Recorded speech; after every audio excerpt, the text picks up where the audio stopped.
और वहीं सीधा चलते हुए गोरखपुर, जहां मुख्यमंत्री योगी आदित्यनाथ लाइव हैं।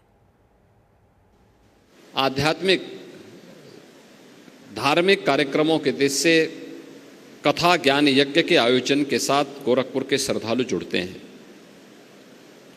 आज का जो महत्वपूर्ण मुद्दा था, जिसको लेकर के यहाँ पर अभी सीडीएस जनरल अनिल चौहान जी ने अपना महत्वपूर्ण उद्बोधन दिया है कि भारत के समक्ष राष्ट्रीय सुरक्षा की चुनौतियों, विशेषज्ञों को आमंत्रित करके इन मुद्दों में वर्तमान पीढ़ी को और भावी पीढ़ी को मार्गदर्शन प्राप्त हो सके, इसका एक प्रयास एक धार्मिक पीठ के माध्यम से किया जाता है। क्योंकि आचार्य द्वय महंत दिग्विजयनाथ जी महाराज और महंत अवैधनाथ जी महाराज का पूरा जीवन न केवल आध्यात्मिक और धार्मिक जगत के लिए बल्कि राष्ट्र के लिए समर्पित था। उन्होंने पांथिक संकीर्णता से ऊपर उठ करके भारत और भारतीयता के हित में जब कभी भी कोई आह्वान हुआ तो उसमें बढ़ चढ़ करके भाग लिया।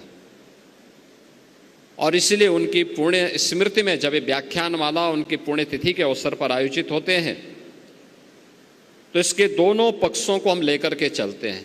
7 दिवसीय कार्यक्रम में पूर्वाह्न में समाज और राष्ट्र से जुड़े हुए मुद्दों पर चर्चा परिचर्चा और अपराह्न में आध्यात्मिक धार्मिक कार्यक्रमों के उद्देश्य से कथा ज्ञान यज्ञ के आयोजन के साथ गोरखपुर के श्रद्धालु जुड़ते हैं। आज का जो महत्वपूर्ण मुद्दा था, जिसको लेकर के यहाँ पर अभी सीडीएस जनरल अनिल चौहान जी ने अपना महत्वपूर्ण उद्बोधन दिया है कि भारत के समक्ष राष्ट्रीय सुरक्षा की चुनौतियों से संबंधित जो विषयक जो महत्वपूर्ण विषय था, इस पर उनका महत्वपूर्ण उद्बोधन हमें प्राप्त हुआ है। आज का दिन अत्यंत महत्वपूर्ण दिन है। आज भारत के पूर्व राष्ट्रपति सर्वपल्ली डॉक्टर राधाकृष्णन का पावन जन्मदिन भी है। शिक्षक दिवस के रूप में पूरा भारत आज के दिवस को आयोजित करता है। मैं इस अवसर पर भारत के पूर्व राष्ट्रपति सर्वपल्ली डॉक्टर राधाकृष्णन जी की स्मृतियों को भी नमन करता हूं, क्योंकि उनका पूरा जीवन शिक्षा के लिए समर्पित था। वे एक चिंतक थे, एक दार्शनिक थे और उन्होंने शिक्षा जगत से जुड़ी हुई भारत की परंपरा और संस्कृति से जुड़ी हुई मुद्दों को अपने दार्शनिक अंदाज से देश और दुनिया के सामने प्रस्तुत किया था। आज का दिन शिक्षकों के सम्मान का भी दिवस है, अपने गुरुजनों के सम्मान का दिवस भी है। और हम लोग गोरखपीठ से जुड़े हुए आचार्य द्वय की स्मृति में इस व्याख्यानमाला की शुरुआत कर रहे हैं। राष्ट्रीय सुरक्षा के बारे में जो विभिन्न आयामों की चर्चा यहाँ पर जनरल चौहान ने की है, वह न केवल वर्तमान की है बल्कि भावी भी है। और आचार्य चाणक्य ने एक बात कही थी कि कोई भी राष्ट्र बाह्य रूप से असुरक्षित हो और आंतरिक रूप से उसमें अगर उपद्रव हो तो राष्ट्र अराजक कहलाता है। और अराजक राष्ट्र बहुत शीघ्र समाप्त हो जाता है। यानी अराजक राष्ट्र की स्थिति वैसे ही होती है जैसे आज आप पाकिस्तान की स्थिति देखते होंगे। पूरी तरह अंदर से खोखला हो चुका है, अस्त व्यस्त हो चुका है। ये अराजकता किसी भी राष्ट्र को दुर्गति के कगार पर ले जा करके उसके अस्तित्व के सामने प्रश्न चिन्ह खड़ा कर सकता है। भारत इस दिश से प्राचीन काल से ही बहुत सजग रहा है, सतर्क रहा है और उसकी सुरक्षा के लिए उस प्रकार के तौर तरीकों को अपनाने की एक प्रवृत्ति भी रही है। वैदिक कालखंड से ही हर भारतीय को इस बात की शिक्षा दी जाती है कि धरती हमारी माता है, हम सब इसके पुत्र हैं। माता भूमि पुत्रो हम पृथिव्या। धरती हमारी माता है, तो मां के साथ कोई भी सुयोग्य पुत्र किसी भी प्रकार की छेड़छाड़ और अराजकता को बर्दाश्त नहीं कर सकता है। कोई भी पुत्र नहीं कर सकता है। अगर भारत की आन मान और शान के साथ कोई दुस्साहस करेगा तो हर भारतवासी उठ करके खड़ा होगा। और यही तो प्रभु श्री राम ने हम सबको कहा था। उनका उपदेश इसी बात को लेकर के, जब उन्होंने जंगलों वन के दिनों में, जब वनवास उनको हुआ वन के अंदर, और उस समय की भारत की सबसे बड़ी चुनौती जो थी, वे जो राक्षस थे, रावण के राक्षस थे, उन राक्षसों के उत्पात के बारे में, उनके उपद्रव के बारे में जब उनके सामने इस बात को रखा था तो उन्होंने एक ही संकल्प लिया था। तब उन्होंने कहा था, भारत की विद्वत शक्ति के सामने उस समय उन्होंने एक ही संकल्प लिया था, निस्सरहीन करो मई मुझ उठाए प्रण कीन।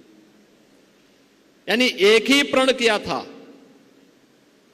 कि मैं इन राक्षसों को पूरी तरह समाप्त करके इस धरती को राक्षस विहीन करूंगा।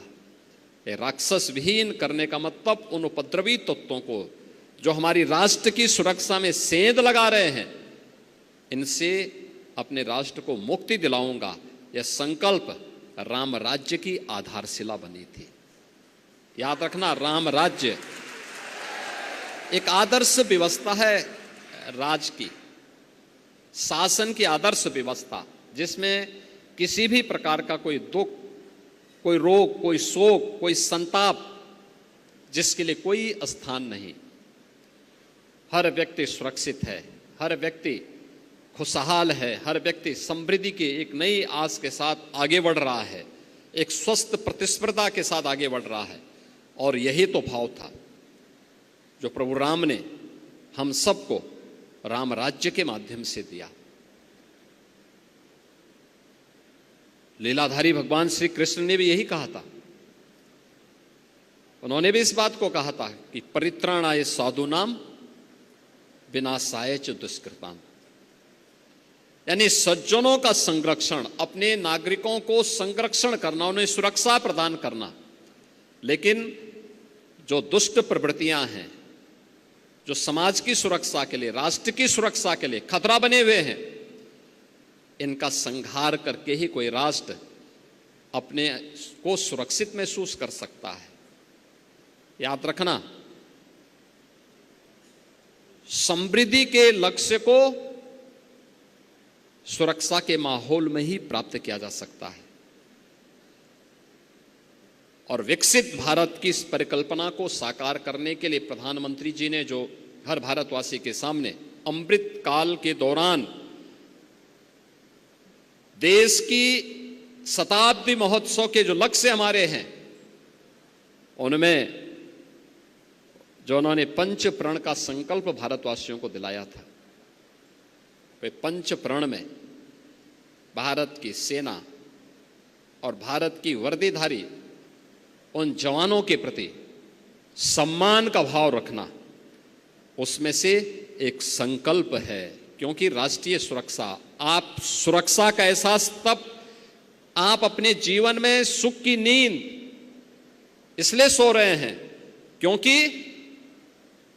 एक सैनिक मोर्चे पर खड़ा होकर के -50 डिग्री टेम्परेचर पे खड़े होकर के आपकी सुरक्षा के लिए वहां खड़ा है। तब आप सुरक्षा का एहसास कर पा रहे हैं और चैन की नींद सो रहे हैं।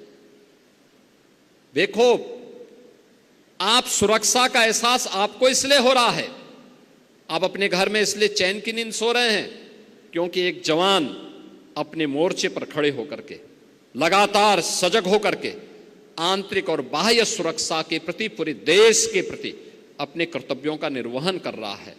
तो उनके प्रति इस दायित्व का निर्वहन करके सुरक्षा के उन लक्ष्यों को प्राप्त करने में हम भी योगदान दे सकते हैं।